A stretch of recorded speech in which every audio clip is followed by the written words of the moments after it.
மனிதனாக மாற முடியும் என்கிற எடுத்துக்காட்டுக்கேற்ப வாழ்ந்து மரணமில்லா பெருவாழ்வை பெற்றிருக்கிற காளிங்கராயன் ஐயா அவர்களுடைய காலடியில் இன்றைக்கு காளிங்கராயன் பாசன விவசாயிகள் ஒன்று கூடி பொதுமக்கள் ஒன்று கூடி தீபத் திருநாளை மகிழ்ச்சியோடு கொண்டாடி கொண்டிருக்கிறார். இந்த நிகழ்ச்சிக்கு பெரிதும் ஏற்பாட்டை முனைந்திட்ட ஐயா மனோகர் அவர்களுக்கும் காளிங்கராயன் பாசன சங்கத்துடைய தலைவர் ஐயா வேலாயுதம் அவர்களுக்கும் நல்லசாமி அவர்களுக்கும் பாலகுமார் அவர்களுக்கும் சிவசண்முகம் அவர்களுக்கும் நம்முடைய லைட்டோ லைட் உரிமையாளர் அண்ணன் அவர்களுக்கும் பஞ்சலிங்கம் விவசாயிகளுடைய பொறுப்பாளர் உழவர் மன்றத்தினுடைய பொறுப்பாளர் அவர்களுக்கும் இந்த நிகழ்ச்சியில் கலந்து கொள்வது எங்களுடைய பள்ளிக்கு பெருமை என்று நினைத்த ஐயா ரவி ஐயா அவர்கள் அனுப்பிய குழந்தைகள் மற்றும் ஆசிரியர்கள், பள்ளியினுடைய தாளாளர் உள்ளிட்ட பெருமக்கள் அனைவர்களுக்கும் தாய்மார்களுக்கும் பவானி ஆற்றை உயிர்நீராக கருதுகிற ஜீவாதாரமாக கருதுகிற காளிங்கராயன் அணை மற்றும் கொடிவேரி அணை சார்பாக உங்களுக்கு வணக்கத்தையும் நன்றியும் வாழ்த்தையும் தெரிவித்துக் கொள்கின்றேன்.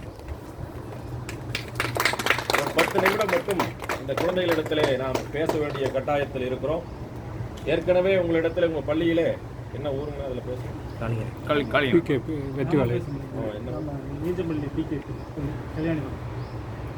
இவங்க மதர் ஸ்கூல் இல்லையா? ஆமாம், அந்த ரோடு இளவமலை. நான் இவங்க பிஜேபி பள்ளிகள் மதர்ஸ் பள்ளியினுடைய ஆசிரியர்கள் மற்றும் தாளாளர் உள்ளிட்ட அனைவருக்கும் உங்களுடைய வணக்கம். உங்களுடைய பள்ளியினுடைய கரையில் இருக்கின்ற ஒரு பவானி ஆறு, அதனுடைய கிழக்கு புறத்தில் இருக்கின்ற காளிங்கராயன் வாய்க்கால் அணைக்கட்டை பற்றி உங்கள் பள்ளியிலே இதுவரைக்கும் ஆசிரியர்கள் சொல்லி தந்திருக்கிறார்களா? நீங்கள் கற்றிருக்கிறீர்களா? இன்றைக்கு மனோகரன் ஐயா அவர்கள் உங்களுக்கு கொடுத்த சிறு குறிப்புகளை நீங்கள் இதுவரைக்கும் படித்தீர்களா என்ற கேள்வியோடு நான் இன்றைய ஆரம்பிக்கிறேன். நீங்கள் இன்றைக்கு பள்ளியில் இருந்திருந்தால் ஒரு 2 பீரியடு முடிந்திருக்கும். மணி 11:30 12 3 பீரியடு முடிஞ்சிருக்கும். ஒரு கணித வகுப்பு, ஒரு வேதியியல் வகுப்பு, ஒரு கணினி வகுப்பு. இந்த 3 வகுப்பினுடைய நோக்கம் உங்கள் பெற்றோர்கள் நினைத்ததைப் போல உங்களை ஏதாவது ஒரு பட்டப்படிப்பை படிக்க வைத்து அதில் அதிக மதிப்பெண்களை பெற்று வேலைவாய்ப்புக்கான கல்வியாக உருவாக்குகிற ஒரு இடமாக இன்றைக்கு அனைத்து பள்ளிகளுடைய கல்வி முறையும் அவற்றைத்தான் இன்றைக்கு ஒரு 1/2% இன்றைக்கு இந்த 3 பீரியடில் நீங்கள் கற்றிருக்கலாம்.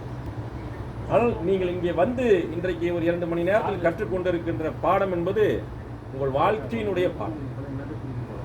இது ஜீவ உபாயத்திற்கான கல்வி அல்ல. ஜீவ உபாய கல்வி கல்லூரியிலும் பள்ளியிலும் நடக்கும். இங்கு வாழ்க்கைக்கான பாடம், வரலாற்றுக்கான பாடம், தேசத்திற்கான பாடம், மனிதனுக்கான பாடம். இந்த பாடத்தை நாம் ஒவ்வொரு இந்த மாமனிதர்களிடத்திலிருந்தும் கற்றுக்கொள்ளாதன் விளைவுதான் இவ்வளவு அறிவியல் முன்னேற்றம் கண்டும் நாடு பெரும் செல்வச் செழிப்பில் முன்னேறியும் உலகம் முழுவதும் வன்முறையும் அடக்குமுறையும் லஞ்சமும் லாவண்யமும் பொய்யும் ஏமாற்றும் அறமற்ற வாழும் நிலவும்.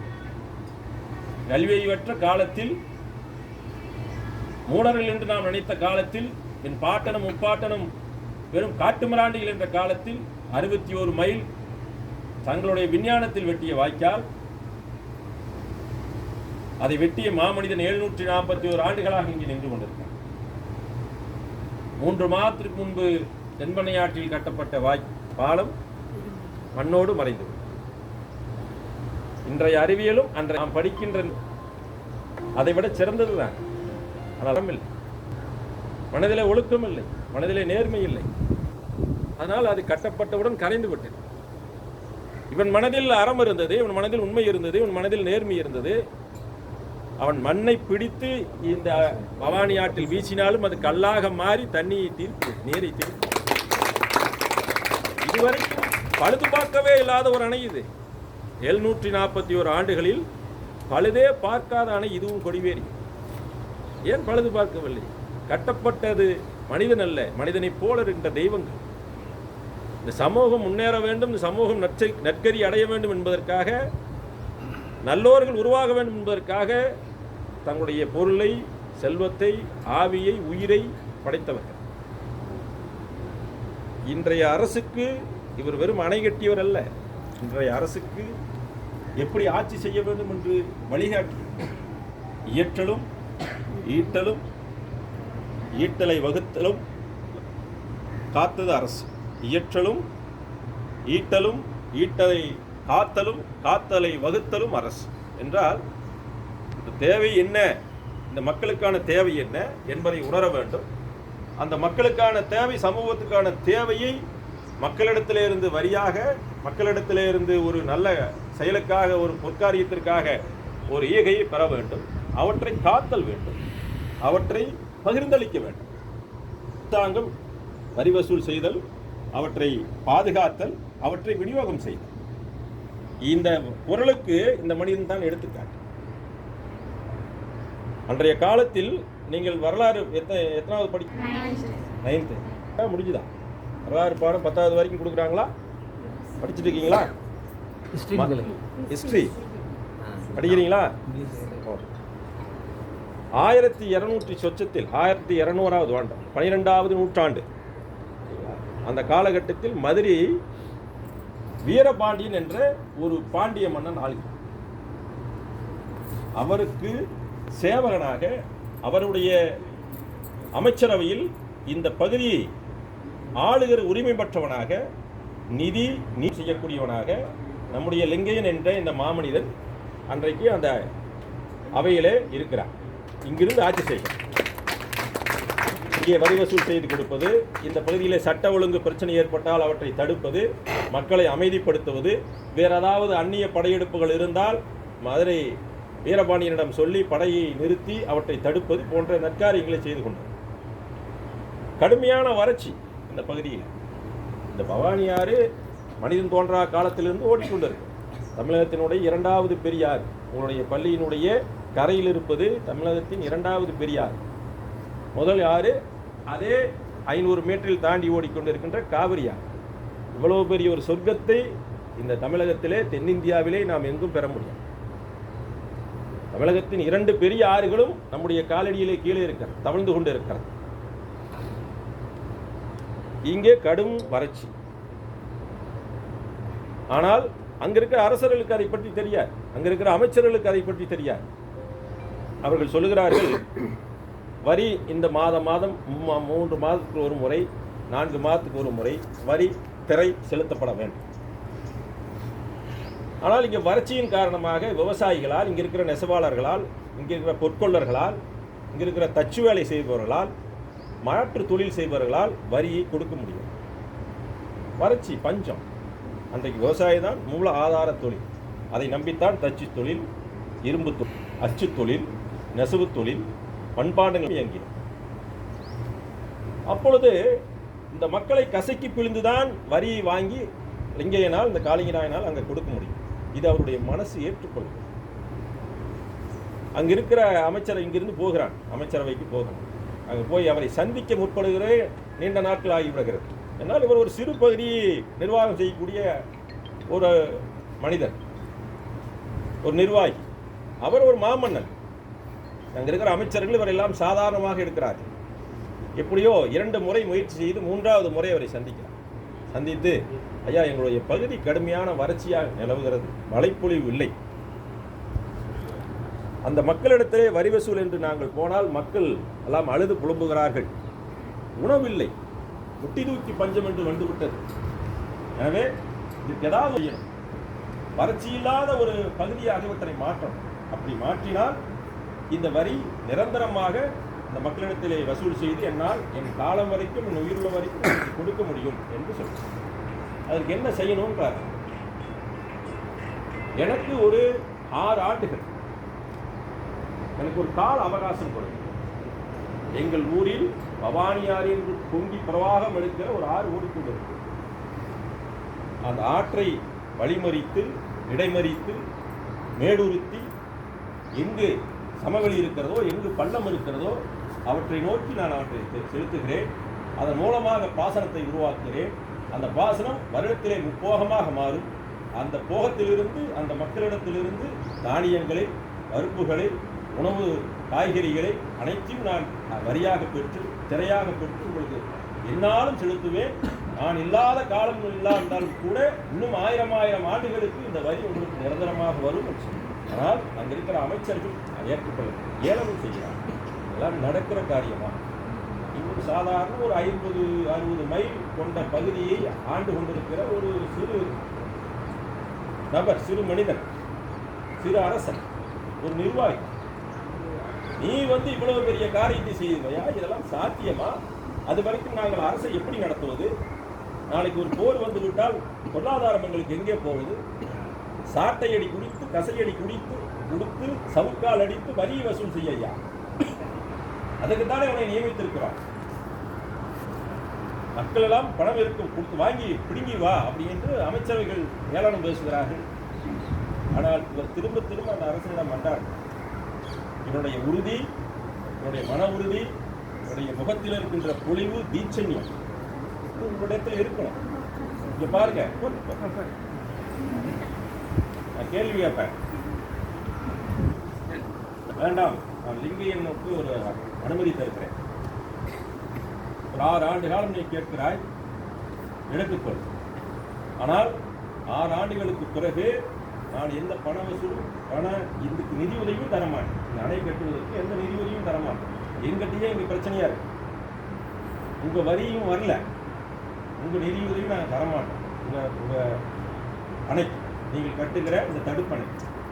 ஆனால் 6 ஆண்டுகள் கழித்து இந்த 6 ஆண்டுக்கு உண்டான வரியும் சேர்த்து நீ திருப்பி எங்களுக்கு செலுத்த. இல்லை என்றால் உன்னுடைய அதிகாரம் பிடுங்கப்படும், நீ தண்டனைக்கு உள்ளாக்கப்படும் என்று அனுப்பி வைக்கும். அதை உறுதியேற்று அந்த அரசனுக்கு நன்றி சொல்லிவிட்டு அங்கிருந்து வந்த மனிதன், நாம் இன்றைக்கு படித்தோம், பேசணும், அறிவியல், ராக்கெட் போகிறது, செல்போன் தெரிகிறது, உயரலா மின்கடத்தைகள் நகர்கின்றன. எவ்வளவோ இருக்கின்ற காலத்தில் 741 ஆண்டுகளுக்கு முன் அன்றைய காலத்தில் இன்றைக்கு நாம் எப்படியாவது படித்து ஐஐடியிலே போய் கான்பூர் ஐஐடியிலே, சென்னை ஐஐடியிலே படித்து அமெரிக்காவும் லாஸ் ஏஞ்சல்ஸுக்கும் சென்றுவிடாமா என்று கனவு காண்கிறோம். அந்த நாடு கண்டுபிடிக்கப்படவே இல்லை. இந்த அணை கட்டப்பட்டு 400-300 ஆண்டுகள் கழித்துத்தான் அந்த நாடே கொலம்பஸ் என்கிற ஒரு மாலுமியால் பசிக்கும் பஞ்சத்துக்கும் வெள்ளைக்காரன் தேடி போய் இறங்கினார். ஆஸ்திரேலியா படித்திருக்கிறீர்களா? ஆஸ்திரேலியா கண்டம் கண்டுபிடிக்கப்படுகிறது. அதன் பிறகு 150 ஆண்டுகள், அமெரிக்கா கண்டுபிடித்த பிறகு 150-200 ஆண்டுகள் கழித்துத்தான் அந்த நாடும் கண்டுபிடித்தார். 1698. இவர் எப்போ கட்டினார்? 1282 கட்டி முடித்து விட்டார். அமெரிக்கா என்கிற நாடே கிடையாது. பூமி நிலப்பரப்பு இருந்தது. அங்கே செவ்விந்தியர் வாழ்ந்தார்கள், ஆஸ்திரேலியாவிலே நாகர்கள் வாழ்ந்தார்கள். இன்றைய வெள்ளைக்காரன் அங்கே கிடையாது. அங்கே கொள்ளையடிக்கு போன வெள்ளைக்காரன் அங்கே கிடையாது. அது நாகரிகமற்ற கண்டமாக இருந்தது. அன்றைய காலத்தில் இதை கண்டுபிடித்தோம். ஆனால் இன்றைக்கு யாருடைய அறிவியலை யார் மெச்சுகிறோம்? என்ன தொலைநோக்கு இருந்தது? எந்த இடத்தில் இந்த ஆற்றை மறித்தால் ஆவுடையார் பாறை போய் சேரும் என்று யாராவது தெரியுமா? மேல் வயலிலிருந்து கீழ் வயலுக்கே நம்மால் இப்போ தண்ணி கொண்டு வர முடியும். இருக்கிற விவசாய பெருமக்களுக்கு தெரியும், ஒரு வயலை சமன் செய்து நாத்து நடுறது சேரடிக்கிறதுக்கு இன்றைக்கு ஆட்கள் இல்லை. உண்மைங்களா? மரம் போட்டி அதை சமன்படுத்துவதற்கு ஆட்கள் இல்லை. பரப்பே இல்லை, இன்னைக்கு மழையே இல்லை, வெறும் சொட்டு நீர் ஓசி மட்டும் தான் வைக்கிறோம். தவறு இல்லை, விஞ்ஞானத்தினுடைய அடுத்த பரிமாற்றம், நான் அது தவறு சொல்றேன். ஆனால் 61 மைல் இங்கிருந்து ஒரு கிழக்கா மேற்கா, இதிலிருந்து ஒரு 100 அடி போனால் இது மேடாக இருக்குமா, உயரமாக இருக்குமா, குழியாக இருக்குமா தெரியாது. இங்கிருந்து எவ்வளவு தூரம்? என்ன கணக்கு? இதுதான் கணக்கு. நீங்கள் படிக்கிற கணக்கு இதுதான். அன்றைய தச்சர்கள் சொன்னார்களே, வேலை செய்த ஆசாரியர்கள் பெருமக்கள் சொன்னார்கள், அதுதான் கணக்கு. பொற்கொள்ளல் கற்றுக் கொடுத்தார்கள், அதுதான் கணக்கு. அந்த துல்லிய கணக்கு தான் நாம் இன்றைக்கு வேறு விதத்திலே நாம் பேசிக் கொண்டிருக்கிறோம், படிக்கிறோம்.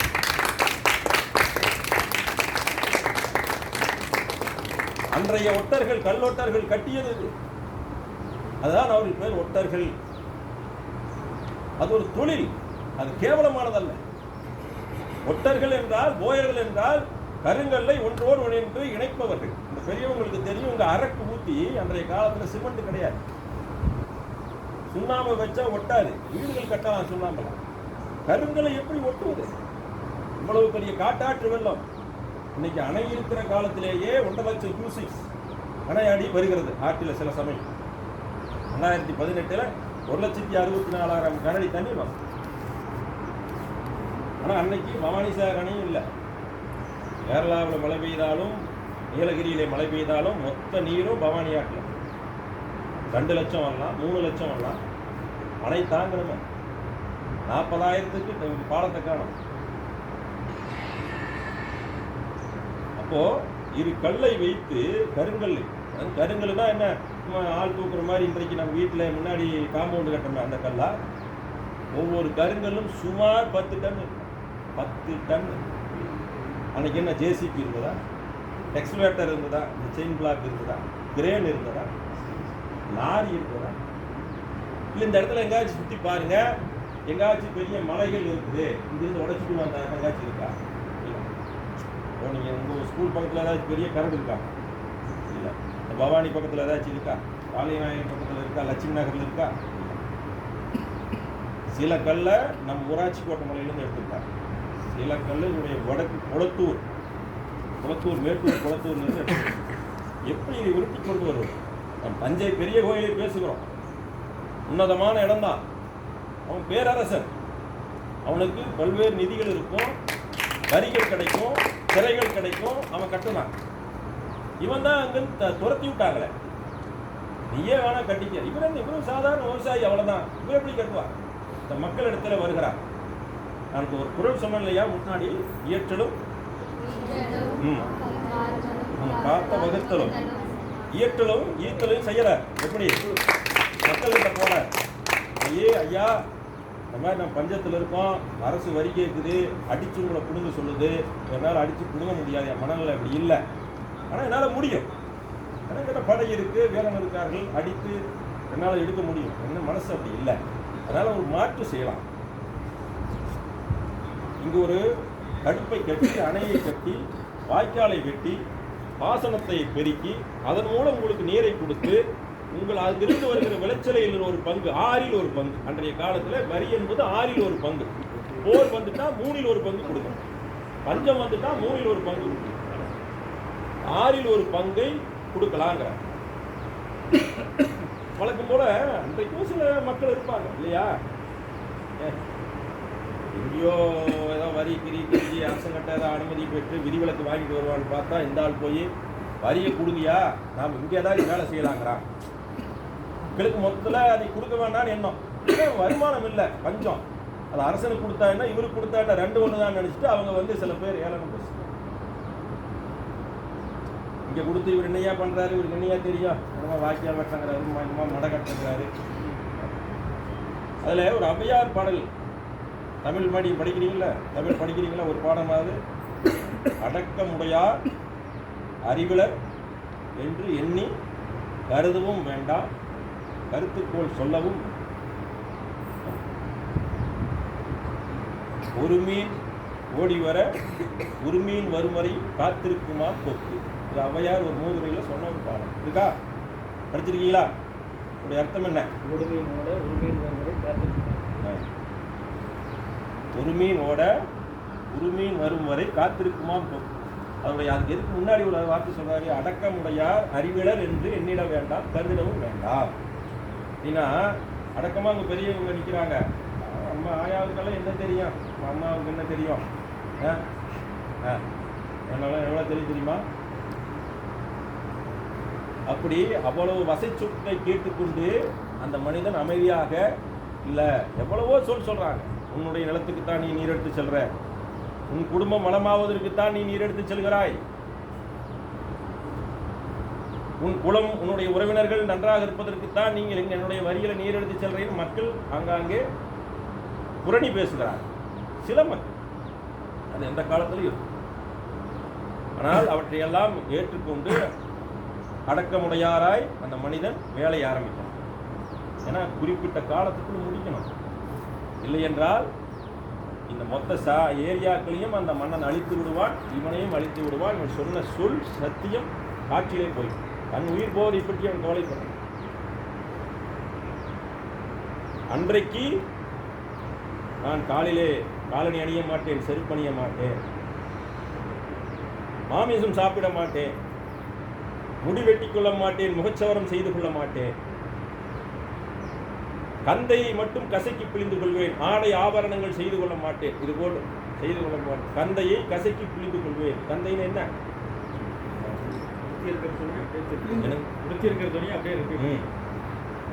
புத்தாடை அணிய மாட்டேன், பண்டிகைகளை கொண்டாட மாட்டேன், உறவுகளோடு சனத்தோடு என் வாரிசுகளோடு மகிழ்ந்திருக்க மாட்டேன். என் பணி இந்த அணையை கட்டி முடிப்பது, வாய்க்காலை திருப்பி கால்வாயை கொண்டு செல்லும். வாய்க்கால் வேறு, கால்வாய் வேறு, அதெல்லாம் ஒரு காலத்தில் நான் சொல்றேன். அதே போல 6 ஆண்டுகளில் இரவு பகல் துஞ்சாது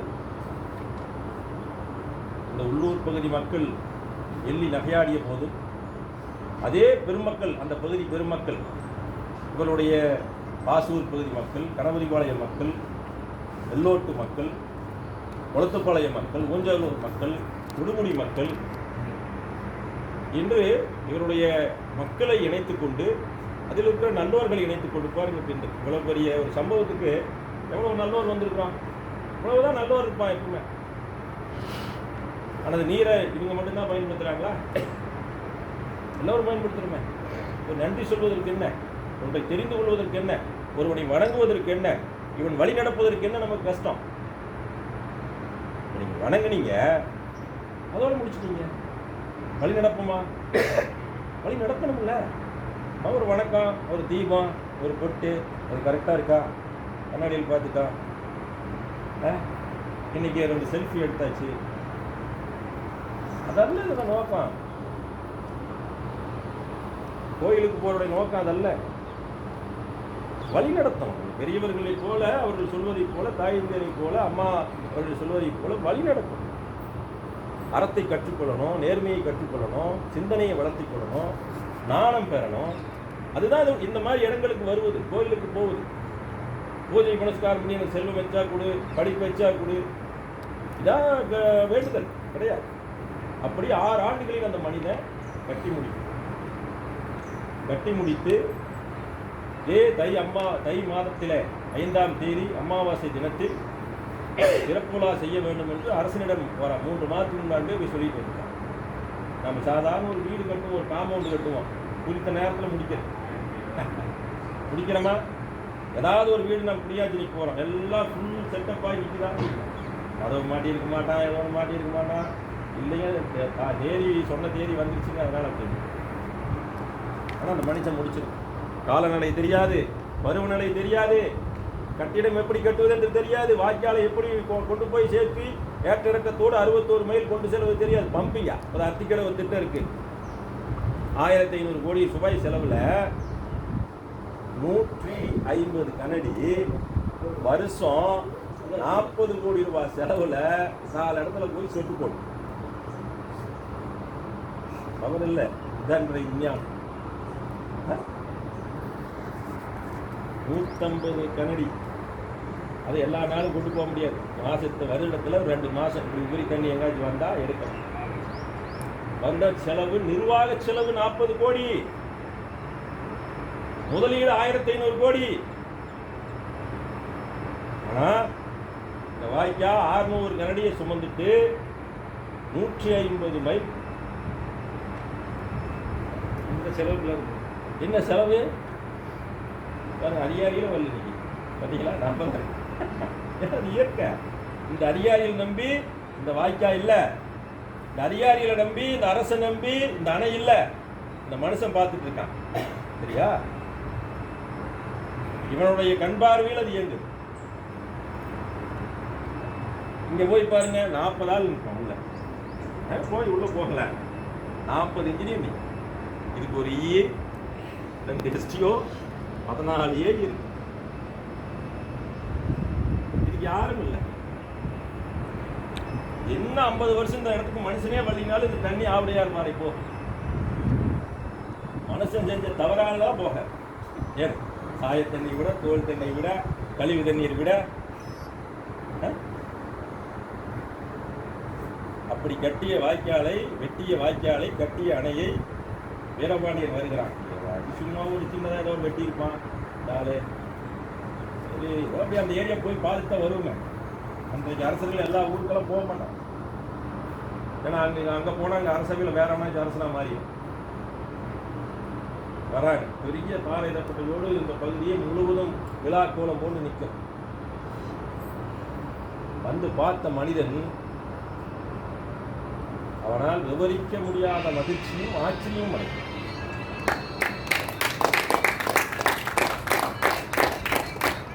மனிதன் கட்டி இருக்க மாட்டான், மனிதன் வெட்டி இருக்க மாட்டான்.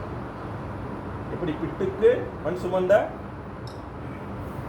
யாரு சொல்லுங்க, சொல்லக்கூடாது. சொல்லக்கூடாதுங்க. நான் தான் இந்த பீரியடு நாங்கள் தான் எடுத்துக்கிறோம். 4000 நீங்கெல்லாம்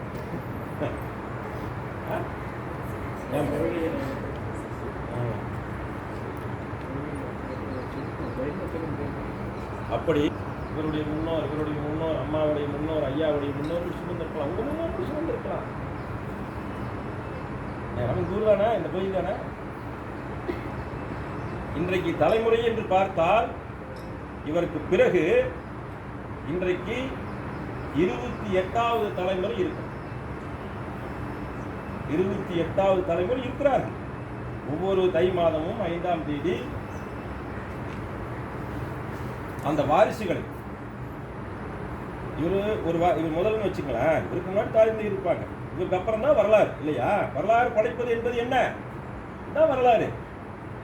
இவருக்கு பிராகாரம், இவருக்கு பையன், அவருடைய எனது உங்களை மாதிரி பெண்கள் இருக்காங்க, அவங்களுக்கு குழந்தை. இப்படி 27வது வாரிசு இப்போ மோகன் காளிங்கராயன் ஒருத்தர் இருக்காரு, அருண் காளிங்கராயன் இருக்கிறார்.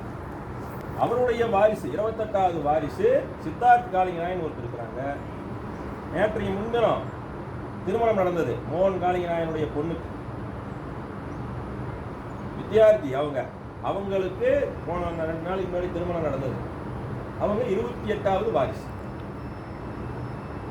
அவங்கள இங்கே வந்திருக்காங்க. இவங்க கூட்டிகிட்டு வந்தாங்க. அதான் அண்ணன் கூட்டிகிட்டு வந்தார், நல்லசாமி அண்ணன் கூட்டிகிட்டு வந்தாங்க. இங்கே வந்திருக்காங்க. அவங்க ஒருத்தர் பொள்ளாச்சியில் இருக்கிறார், அருண் காளிங்கராயன் பொள்ளாச்சியில் இருக்கிறாரு. இன்னொருவர் கேரளாவுடைய இதில் இருக்காங்க. வருஷம்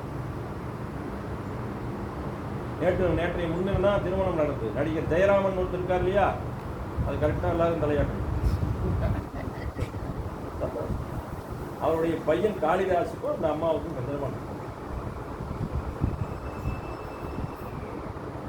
அப்படி வெட்டிய வாய்க்காலை அந்த மன்னன் வந்து பார்த்துட்டு, இவன் அரசனாக தகுதியானவன், இவன் நிர்வாகி அல்ல என்று புகழ்ந்து, அந்த நேரத்தில் தான் இந்த மனுஷனுக்கு காளிங்கராயன்ங்கிற பட்டம் கொடுக்குறாரு. அது வரைக்கும் ஒரு லிங்கையன் தான். உங்க பேரு கீதான்னு இருக்கும், வீட்டில் அம்மூன்னு கூப்பிடுவாங்க இல்லையா, செல்ல பேர், பெட் நேம் மாதிரி. இது ஒரு பட்ட பேர். நீங்கள் படித்து வாங்கின, நாளைக்கு ஒரு PhD பட்டம் வாங்குறீங்க, ஒரு மருத்துவர் பட்டம் வாங்குறீங்க, ஒரு கணக்காளர் பட்டம் வாங்குறீங்க, ஒரு விஞ்ஞானின்னு பட்டம் வாங்குறீங்க, சிறந்த விவசாயின்னு பட்டம் வாங்குறீங்க, சிறந்த வியாபாரின்னு பட்டம் வாங்குறீங்க, சிறந்த தேசபக்தர்னு ஒரு அவார்டு வாங்குறீங்க, பத்ம விபூஷன் வாங்குறீங்க, சிறந்த இராணுவ வீரன் அசோக் சக்ரா வாங்குறீங்க, பரமவீர் சக்ரா வாங்குறீங்க. அந்த மாதிரி காளிங்கராயன் என்பது பட்டம், அவருடைய பெயர் அல்ல. அந்த மதுரை மன்னன் தன்னுடைய ஆட்சி காலத்தில் யாருக்கும் அந்த பட்டத்தை தரல, இவருக்கு மட்டும்தான். மதுரையில் சில இடங்களில் காளிங்கராயன் சில பட்டம் இருக்கு, இதே மாதிரி வேலை செய்தவர். ஆனால் அவர் காலத்தில் அந்த சத்தியத்தை முடித்துக்கொண்டு, அப்போ சில பேர் புரணி பேசுகிறாங்க இல்லையா, இவர் தன்னுடைய தோட்டத்துக்கு தான் தண்ணி எடுத்துகிட்டு போவார், தன்னுடைய சொந்தங்களுக்கு தண்ணி எடுத்து போயிடுவார், இவருக்கு நிலத்துக்கு தண்ணி எடுத்துட்டு போகிறார் நம்ம வரிக்காசுலிங்கிறதுக்காக. அந்த சொல் அவர் மனசில் இருந்துட்டே தான் இருக்கு, அடக்கமுடையார் சொல். ஆனால் என்ன செய்தார்? பாரதியாருடைய பிறந்த நாள் நேற்றைய முன்தினம் இல்லையா, தெரியுமா? பள்ளியில் கொண்டாடினீங்களா?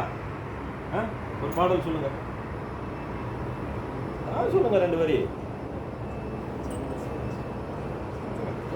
அதனால என்ன, அவர் ஒரு வார்த்தை ஒரு பாடல் சொன்னார், இரும்பை காய்ச்சி உருக்கிடுவீரே,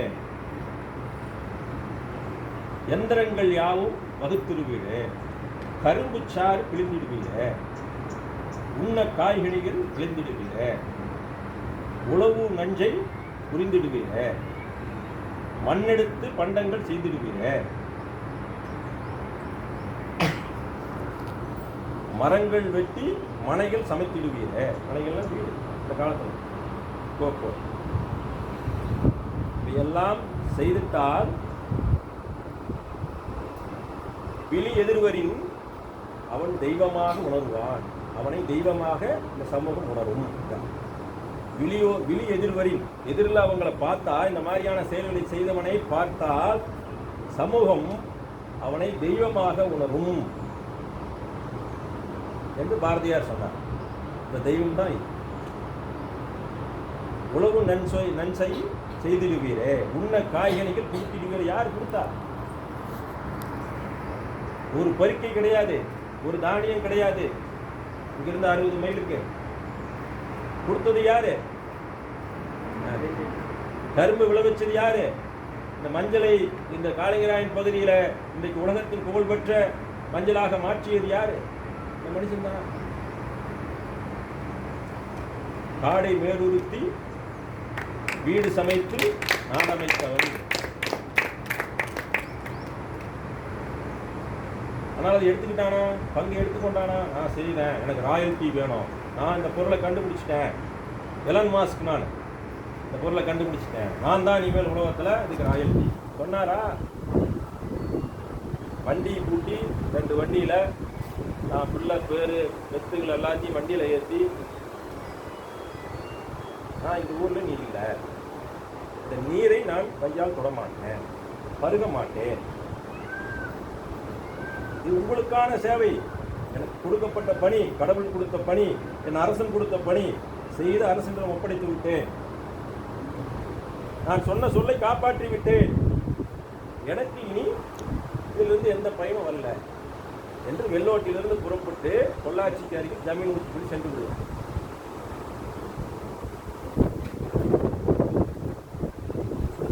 இந்த மனிதனை கற்றுக்கொள்வோமா? இந்த மனிதனை பற்றி ஏன் தெரிந்து கொள்ளவில்லை? 9 வயசு 14 வயசு ஆச்சு, 9வது நாள் இல்லையா? ஏன் கற்றுக்கொள்ள? அப்பா சொன்னாங்களா? அம்மா தாத்தாவை தான் நான் வீட்டிலேயே வச்சுக்கிறது, என்ன சொல்லியிருப்பேன்?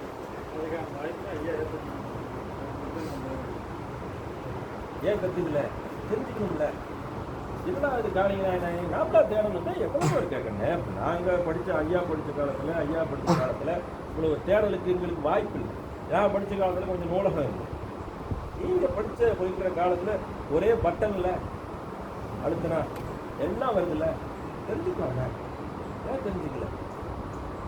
நீ தெரிஞ்சுக்கோ, சரியா? ஆசிரியர்களை கேள்வி கேளு, வந்திருக்காங்களா? கேள்வி கேளுங்க. ஆசிரியர் ஏங்க சொல்லித்தரல, மேடம் இருக்காங்க பாரு, ஏன் சொல்லித்தரலின்னு கேளு. இதைத்தான் நான் கற்றுக்கணும், அதையும் கற்றுக்க. நான் ஒன்றும் நீங்கள் படிக்கிற வேதியியல் உயிரியலை தவறாக சொல்லுங்க, அது ஒரு நிலை. ஆனால் அதை விட இது ஒரு, இதை தெரிந்து கொள்ளலினா வரலாற்றை தெரிந்து கொள்ளாத சமூகம் தோல்வியுறும். சரிங்களா? இறந்த காலம் குறித்த பெருமிதம், இவ்வளவு பெரிய மனுஷனை பற்றிய பெருமிதம் நமக்கு தெரியல. ஆனால் நிகழ்காலம் குறித்த வருத்தம் நமக்கெல்லாம் ஒன்றும் தெரியாதப்பா, வெள்ளக்காரன் தான் அறிவு இருக்கப்பா. இது தெரிஞ்சதுக்கு அப்புறம் எதிர்காலம் குறித்த நம்பிக்கை நமக்கு வரணும். உலகம் நம் முன் சாதாரணம். இந்த நாண குரு இந்த பாரத தேசம் இல்லையா? கற்றுக்கொள்ளுங்க. கட்டாயமா நீங்களும் இப்படியான மனிதர்களாக உருவாகும். அதுதான் வணங்குதல் அல்ல, தெரிந்து கொள்வது மட்டுமல்ல. நிறைய தெரிஞ்சுக்கிட்டான், என்ன பண்றான், கள்ளலாட்டி விற்கிறான் தளபதினு சொல்றதா? தெரிந்து கொள்ளணும், அதை மனதில் ஏற்றுக்கொள்ளணும் இல்லைங்களா?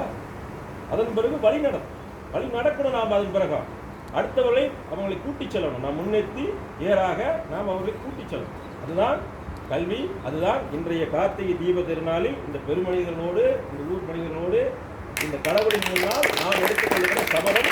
நன்றி.